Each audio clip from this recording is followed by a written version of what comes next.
قلبه بأوبزة كيف أوباتس أوبر حيوان ما إنسان ما تعلم ما عمينة بفاد أوبزة كيف إنسان بأوبزة قد حيوان بأوبزة خد فاج يسوي لتوان من الوسط رمي صحيح أم در جوش كي من التقطيع وجه فاتي بلوبه وجه سبب تجير إنامي أوبزة الجمعة فاي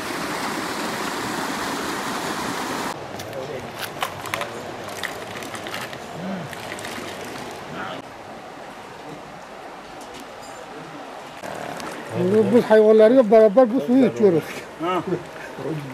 10.000 kişi, 10.000 insandan fazla ve 20 bine yakın hayvan bu suyla hayatlarını geçiriyor. Bu su olmadan buralarda hayat yok. Ayrıyeten bunlardan öte bütün Şırnak halkı bu sudan istifade etmekte.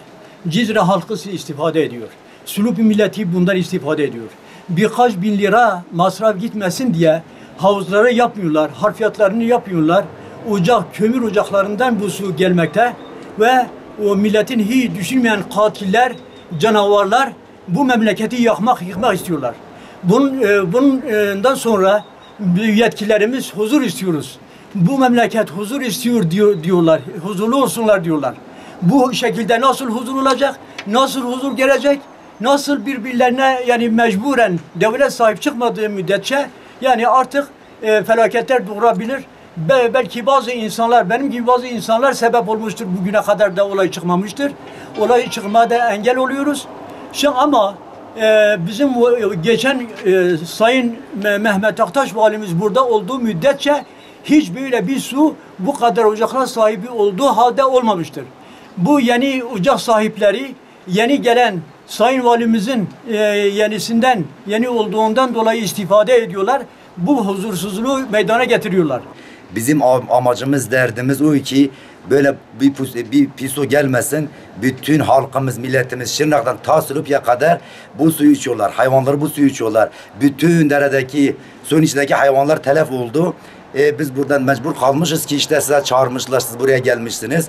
Bizim derdimiz de şu, bu değildik yani illaki zenginlerimiz, müteahhitlerimiz çalışmasın diye. Onlar da çalışsın. Fakat çalıştığın takdirde önlemini alsınlar. Bütün önlemleri alsınlar. Bu pis suyu gelmesinler. Nasıl batıdaki insanlar yaşıyor, hatta kedilere, köpeklere sahip çıkıyorlar. Bizim amacımız da o ki bizim buranın halkı da bizim yetkililer sahip çıksın. Biz de insanız, insanlar gibi yaşamak istiyoruz. Eskide bütün halk bunu içiyordu. Bütün Şırnak halkı şu an hiç kimse içemiyor. Eğer inanmıyorsalar gelsinler, ikica baksınlar.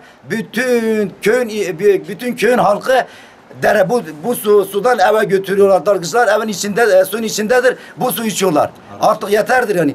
Arıtıyor, aratamıyorlar yani. İkide bir, her 2 günde bir filtreleri temizleniyor. Yani hiç kimse dayanamıyor buna. Hani